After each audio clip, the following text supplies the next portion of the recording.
근데 거울 속에 있는 저 나는 완벽해. 그러면서 현실에 있는 나를 부정하고 나를 소외시키는 거죠. 그래서 자아라는 그 안에 자아라는 그는 태어날 때부터 자아는 이런 분열과 소외와 분열을 안고서 내포하고서 자아는 생겨난다고 하는 게 락강의 어떤 이론이에요. 그리고 이런 자아와 분열이 강력해지는 시기가 이런 사춘기라는 그 시기를 겪어 나가면서 이제 그 폭발해 나가는 거죠. 근데 이런 거울을 보면서 나를 좋아하는 이런 것들을 나르시시즘이라고 하죠. 예. 이게 이제 유아기 나르시즘이라고 하는데, 유아기 이런 초기 나르시즘은 나쁜 건 아니에요. 되게. 내가 잘났어. 나도 할 수 있어. 라는 의지가 발동되도록 해주는 게 바로 이런 유아기 나르시즘이에요. 그래서 아이들이 막 일어서려고 다리 발가락 힘 주면서 막 일어서려고 하는 것도 이런 난 할 수 있어. 라는 나르시즘의 힘으로 하는 거고, 또 뭘 먹으려고 저기 잡으려고 끝까지 걸어가려고 하는 것도 뭐 애기가 뭐 좋아하는 거 폭포에 딱 꽂아주면 이제 빼뜨리려면 안 뺏기죠.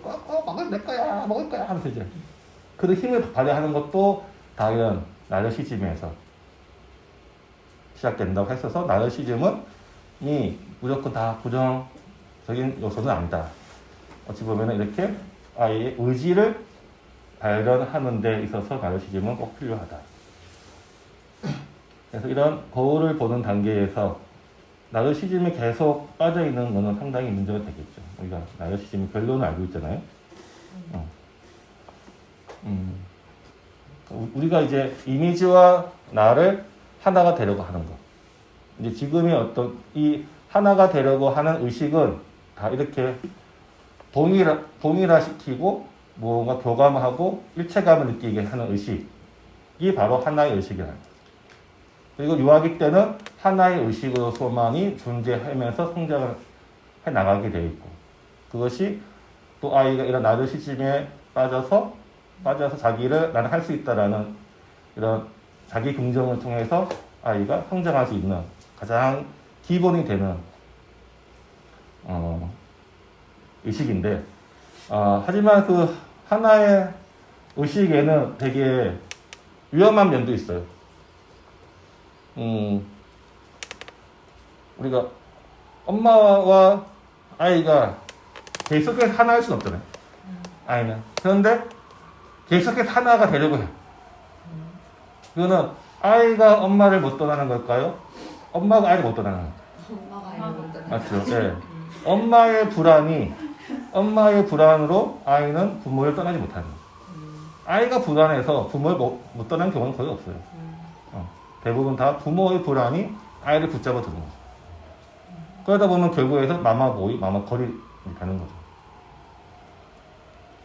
그리고 또 우리는 하나라는 의식에 너무 사로잡히면은 질문을 못해요.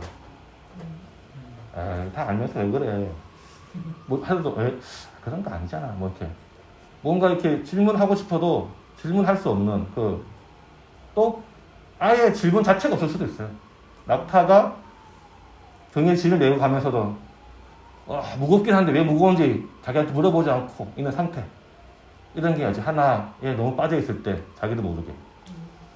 그리고 더 이런 집단과 나를 완전한 하나라고 인식하는 상당히 무서웠어요. 그런 바로 집단과 나를 동일시 하는 게 바로 집단주의 되는 거잖아요.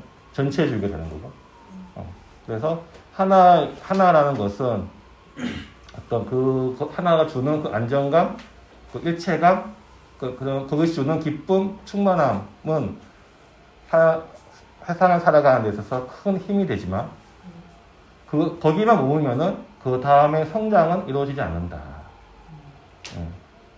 나르시즘도 처음에는 아기가 무언가를 하게끔 하는 의지를 발현하는 힘이 되지만, 너무 나르시즘에 빠져버리면은, 나르시즘의 가장 무서운 거는 자기 파멸, 결국에는 나르시즘이 물에 빠져 죽었다는 사람도 있고, 굶어 죽었다는 설도 있고, 하지만 자기 파멸로 가게 되겠죠. 자기 파괴. 근데 그것을 넘어서는 것도 있어요. 나르시즘은 자기가 너무 잘났다는 거죠. 너무 잘나서 자기는 틀릴 수가 없고 내가 한 것을 모두 다 옳아 하는 독선적인 사람으로 이제 될 수가 있죠. 그래서 뭔가를 하면은 어떤 회의를 하거나 뭐 하거나 할 때 절대 자기의 의견을 굽히지 않고 이번 회의 때 그게 부결되면 다음 회의 때 또 가지고 또 똑같으면 또 내고 자기가 왜 내가 한 게 옳거든. 내가 한 건 틀릴 수 없다. 이런 사고 방식. 그리고 다른 사람이 뭔가 문제가 있어 보이면은 가서 막 지적질하고 고쳐라 뭐 해라 막 상처를 엄청 줘도 크게 거기에 대해서 죄의식 못 느껴요. 왜냐하면 나는 그 사람의 잘못된 걸 고쳐주고 있는 정당한 일을 하고 있기 때문에 나는 참 옳아.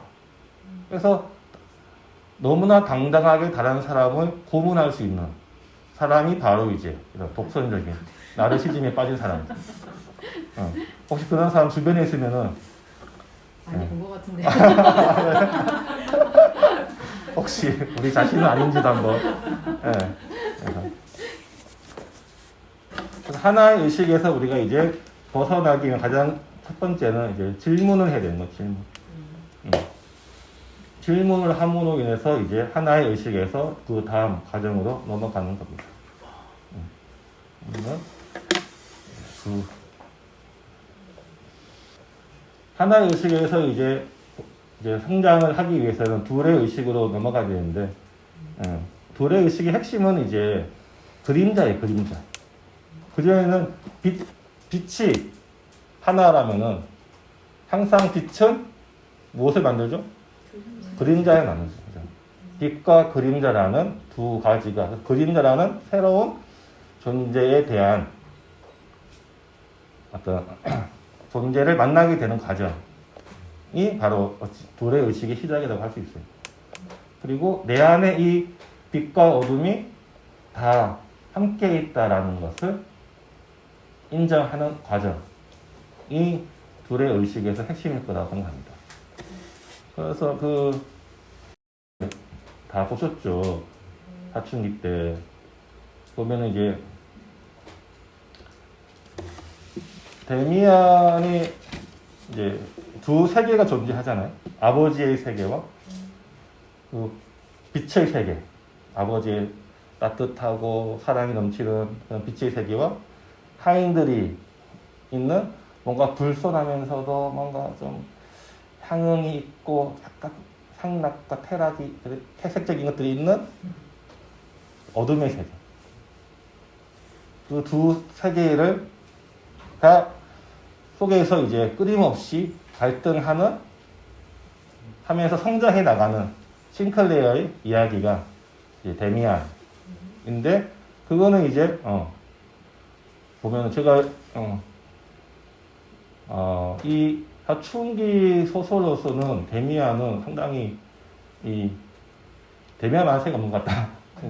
이 둘의 의식에서 의식을 가장 잘 표현하면서 그 갈등 과정을 가장 잘 묘사하는 책이 아마 데미안이 아닐까. 또 여기서는 데미안은 그거죠. 이렇게 다이몬이라는 말에서 온 건데 이제 우리 내면에 있는 내적 신의 존재를 데미안 하거든요. 또 우리를 이끌어 나가는 존재로서의 데미안. 그래서 이제 데미안이 싱클레어한테 던지는 질문들, 카인과 아벨에 대해서 그렇지, 카인은 나쁜 놈이고 아벨 죽였으니까. 그런데 데미안이 나타나서 왜 카인이 꼭 나쁘다고 생각해? 하면서 우리가 알고 있던 선, 악이라는 것이 과연 선은 선이고 악은 악인 것이냐? 라는 질문을 막 던지면서 이제 내가 알고 있던 아버지의 세계는 다 이게 선이고 저기 있는 카인들의 세계는 악이었는데 또 카인은 악이고 아벨은 선이었는데 과연 그것이 진정한 선이고 악이었을까라는 데미안의 질문을 통해서 싱클레어는 또 다시 한번 내가 악이라고 생각했던 것이 악이 아닐 수도 있겠구나. 내가 선이라고 믿었던 것은 선이 아닐 수도 있겠구나. 그런 어떤 갈등을 해나가는 과정이 아마 이제 데미안인 것 같아요. 근데 우리는 어둠을 만난다는 건 상당히 어려운 작업이잖아요. 직면한다는 건. 그래서 용기가 필요하고 그 용기를 내기까지가 얼마나 어려웠나. 뭐 그런 글이 있죠. 그래서 새는 알을 깨려고 새는 투쟁을 했던가? 맞죠? 괜히 아니? 새는 알을 깨, 또 나오네. 또 새는, 나온다. 맞죠? 네. 그래서 이제, 새는, 그토록 뭐 새는 알을 깨려고 나오려고 했다. 투쟁한다. 하고 뭐, 그래서 신에게 날아간다. 그 신은 아브라삭스. 아브라삭스가 이제 선악이 동시에 존재하는 신으로서의 아브라삭스, 헬레니즘 시대에서 믿었던 그 신을 상징하는 거라서, 그게 이제 어찌 보면은, 그 선악이 내 안에서 다 존재하고 있음을 받아들이는 단계가 그런 게 아닐까. 근데 우리가 하나의 의식의 세계는 그러니까 엄마, 어머니, 그 주 양육자와의 관계가 하나의 의식의 관계라면은 되게 이거는 이제 생명, 내가 이 세상을 살아가기 위해서 반드시 필요한 이 생존과 관련된 이게 하나의 의식에는 반드시 있어요. 그런데 이제 둘의 의식은 이제 아버지의 세계, 그러니까 어머니는 생물학적 어머니라기보다는 주 양육자로서의 상징적인 인물은 어머니이고, 아버지 마찬가지로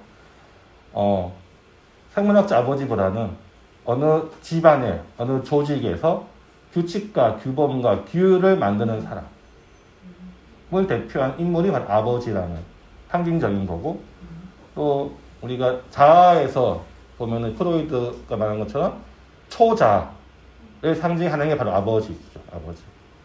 그리고 이름은 문자, 언어. 그래서 아버지라는 존재는, 어머니는 자연적 존재예요. 우리한테. 왜냐면은 엄마와 나는 분리될 수가 없어요. 그 사람은 반드시 100% 나의 어머니지. 아버지는 100% 나의 아버지를 할 수 없어요. 맞죠? 어머니 뱃속에 지가 꺼냈으니까 이거 100% 내 애지만, 아버지는 100% 내 애라고, 맞죠? 확신할 수 없죠? 굉장히 파격적인.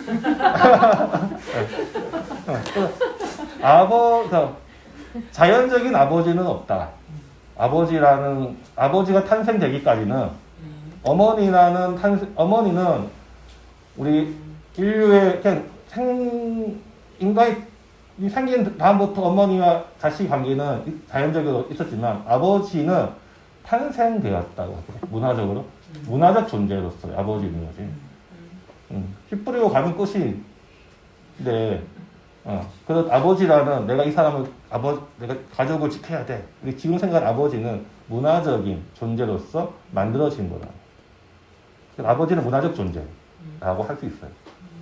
그래서 그렇게 아버지가 된다라는 영화도 어찌 보면은 아버지가 되는 거잖아요. 이렇게 뭔가 이게 보면 과정을 보여주는 거잖아요. 그냥 아버지가 아니고.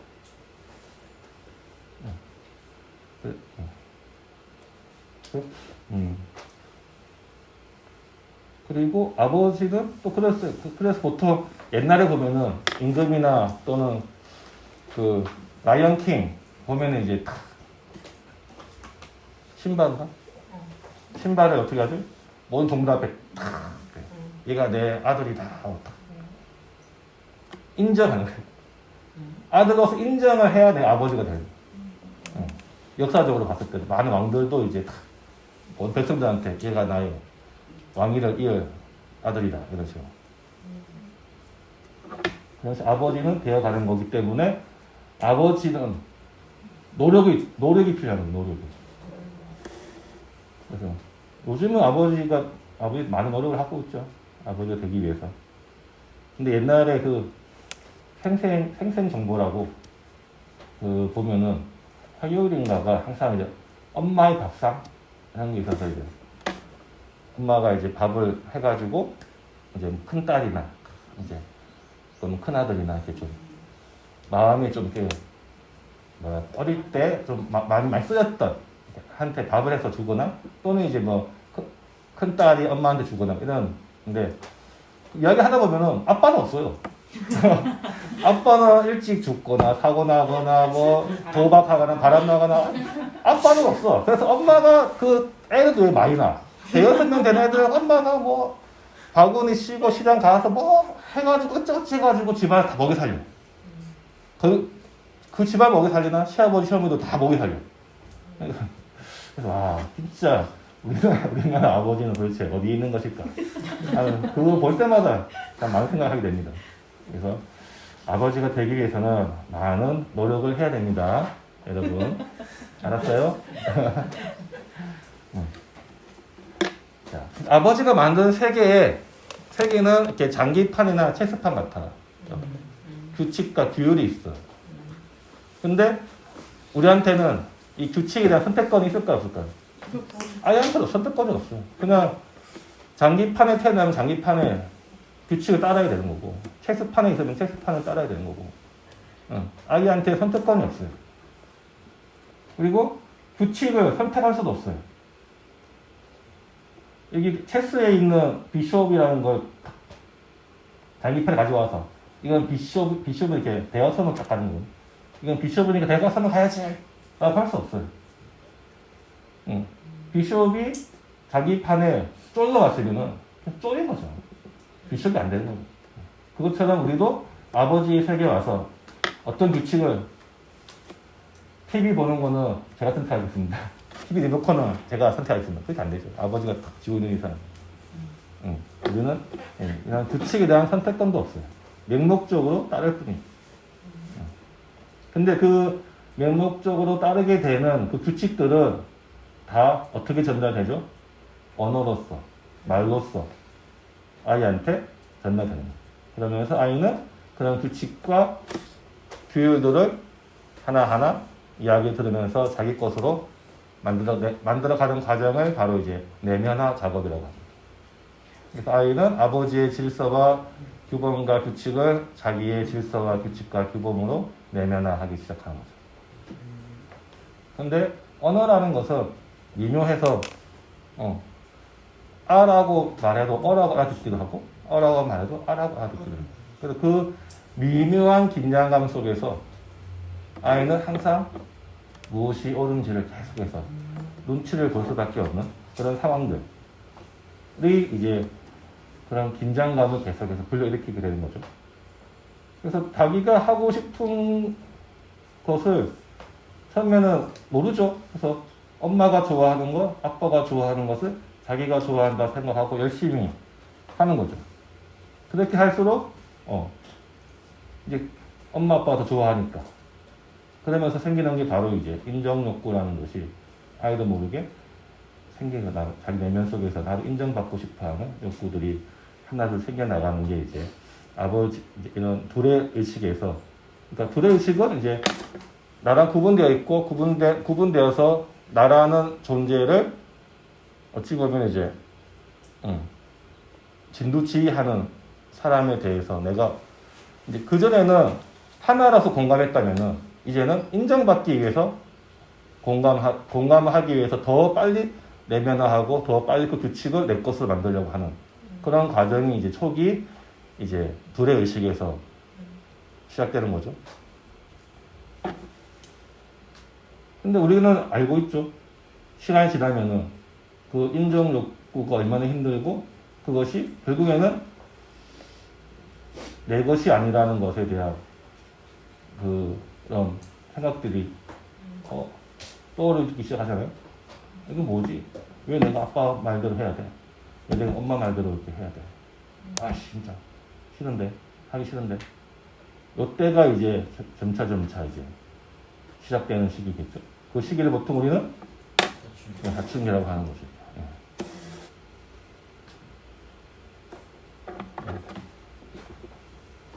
나는 누구인가? 그러니까 우리는 그러니까 인간은 어쩌면은 두 가지 자유가 없는 안전, 소속감 갖고 싶어요. 어디 소속감을, 유대감을 갖고 싶어요. 근데 유대감이 너무 강해지면은 어쩌죠? 자유가 없어요. 안전한데 아버지의 세계는 안전해요. 하지만 거기서는 나의 나의 자율이 없어요. 아버지의 규칙과 규율만 있어야 돼. 하지만 소속감과 유대감은 강해져. 좋아. 두 번째는 안전 없는 자유와 독립, 스스로 나는 속고 싶어. 하지만 거기는 나를 지켜준 집은 없어. 불안해. 어떻게 하지? 날 막아줄 수 있는 아버지란 존재가 없는데. 그 두 개에서 이제 유대감을 느끼면서 소속이 되고 싶어하는 욕망과 스스로 독립해서 자유로운 존재가 되고 싶어하는 욕망, 이 두 개의 사이에서 끊임없이 갈등하는 시기가 바로 새는 알에서 나오려고 투쟁하는 시기인 것 같아요. 그래서 가치관도, 기준도, 자존감도, 매력도, 자신감도 전부 다 과연 내 것은 어디에 있는가? 그러니 아이는 분명히 내 거는 아니라는 것을 인식했어요. 아, 이거는 다 아버지한테 엄마가 좋아하는 거였구나. 그러면 아버지가 하라는 대로 해봤구나. 그러면서 나타나는 게 뭐죠? 아이한테 반응은? 물어봐요. 이거 할래? 안 해. 이거 좋아? 싫어. 이거 물어보면 몰라. 안 해? 싫어? 몰라. 또는? 예? 대답이라도 하네요. 아니면 이건 쾅 들어가거든요. 또는 신경 꺼. 예. 오늘 제가 중동에 가서 막 이야기하니까 지금 엄마하고 어떤 이야기 하는데 신경 꺼. 엄마가 막 이야기하면 그래서 여러분도?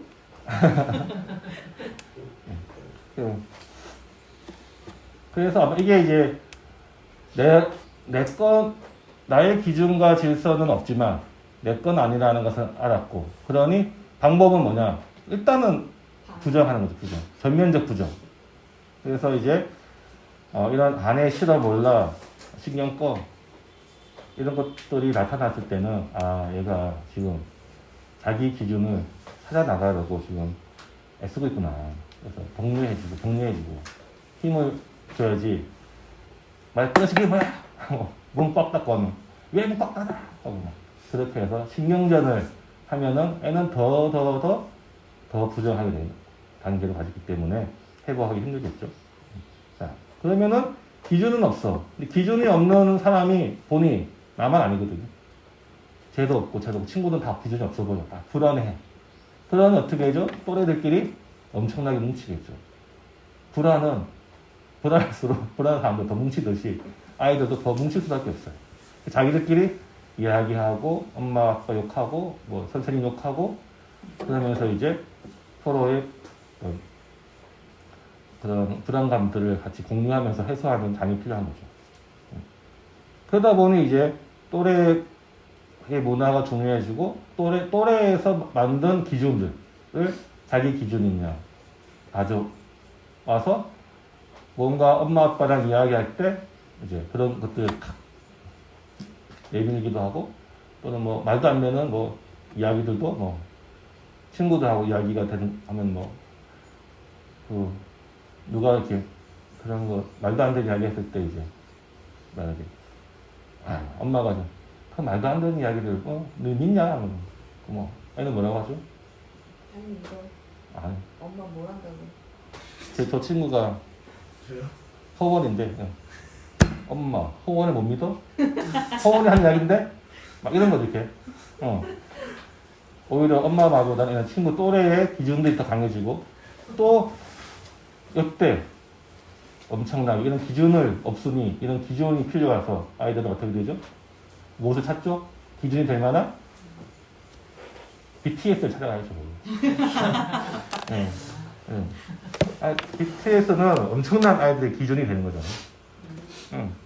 그래서 이때 BTS를 찾는 거는 당연한 건데, 근데 BTS는 사춘기가 아니더라고 다 사춘기인데.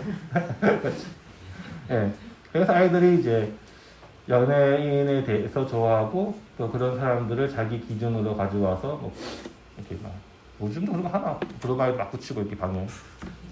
요새는 그런 거 없죠? 우리 때는 막 이렇게 전단지 큰 거 얻으면 진짜 이거 사진 다 붙여놓는 것을 너무 하지 않아요? 요즘 브로마이드 아닙니다. 브로마이드 아니지. 팬덤 굿즈? 연예인 굿즈. 연예인 굿즈.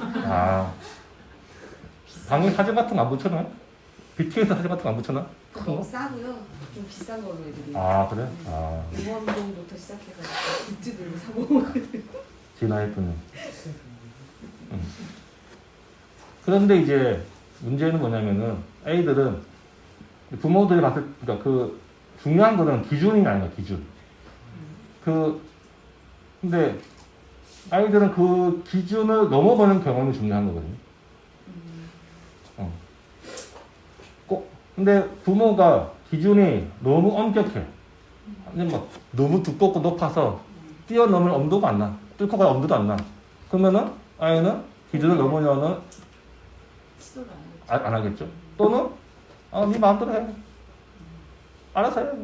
상관없어. 우리 마음대로 하세요. 막 그것도 기준이 없죠. 아이들도 그럼 거기서 애들도 좋아라 할 것 같지만 애들도 혼란스러워요. 기준이 없는. 그러니까 너무 강력한 기준도 기준이 없는 거고 아무것도 없는 것도 기준이 없는 것도 기준이 없는 거라서 기준을 뛰어넘어 보는 경험을 해야지 아이가 자기 기준을 타고 살아나가는 데서 만들려는 욕구도 생겨나거든요.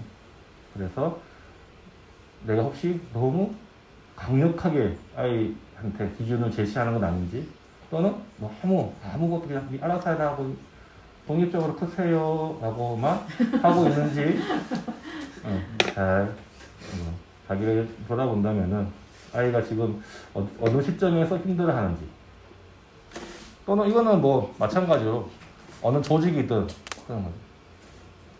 우리 조직은 너무나 유대감이 강해서 어떠한 자유를 용납이 안 되는지 아니면 너무나 프리해서 이렇게 마음 둘 곳이 없는 조직인지 그래서 적절하게 그런 관계를 맺어나가는 것도 중요할 것 같아요. 그러면은 이런 처음부터 근데 아이들은 사춘기라는 것을 통해 힘들었을까? 맞죠? 농경사회에서 21세기 사회인데 농경사회는 되게 단순한 사회로 하다가 점차 산업화가 되고 21세기 지금은 상당히 복잡한 사회예요. 농경사회에서는 오늘 해서 무엇을 할지 일어나서 낯들고 뭐 풀베기를 하든 모내기 철대에 모내기를 하든 뭐 이렇게 여러 가지 이렇게 주어지는 것들 차차차 해 나가면 되고 올해 했던 걸 내년 또 하면 되고 계속 반복해서 하면 되고 아버지가 했던 거 나도 하면 되고 이 당시에도 뭐 농경사회라고 해도 뭐 한 70년 80년 넘게 해도 아이들 학교 갔다가 집에 오면은 꼴 베고 뭐 소음 밥 주고 다 했죠. 그러니까 또 내가 커서 농사일 하는 거는 자연스러운 거고 대장장이는 대장장이 아들은 대장장이 하는 것을 대해서 자연스러운 거라서 그렇게 사춘기라고 할 만한 그런 불안과 같은 것들은 일어나지 않았을 것 같아요. 근데 사회가 복잡해지면서는 이제 내가 커서 무엇을 될지도 모르고 어떤 일이 미래에 대한 예측도 불가능해지고 해야 될 것도 너무 많아지고 이것이 과연 해도 난 다음에 이게 나한테 필요한 건지도 모르겠고 그러니 나는 누구인가라는 것이 점점점 예전보다 어려워지는 거죠. 그러니까 그 인류 역사의 이렇게 인류 역사 속에서도 나는 누구인가 라는 질문을 던지기 시작한 거는 얼마 안 됐다고 해요. 과연 나는 누구인가라는 질문을 보편적으로 이렇게 철학자들은 했겠죠. 소크라테스나 이런 철학자들은 당연히 고대부터 나는 누구인가라는 그런 고민을 철학자들이 했지만 그게 아니고 보편적으로 나는 누구인가라는 의문을 던지기 시작한 거는 어느 시대부터일까? 세계적인 이게 공건 시대가 무너지면서 그러니까 신분 제도 하에서는 나는 누구인가는 고민이 별로 안 해요. 왕의 아들은 나는 왕이야. 용주의 아들은 용주고 농사꾼의 아들은 농사. 딱 그 신분이 정해져 있기 때문에 나는 누구인가라는 고민을 할 필요 없었는데 봉건주의가 무너지면서 신분이라는 제도가 없어지면서 갑자기 사람들은 농사를 지을 땅도 없고 농사 못 지어. 나는 뭐 해야 되지? 그러면서 나는 누구인가라는 질문은 봉건 시대가 무너지면서부터 보편적인 사람들의 질문이 되었다라고 하더라고요.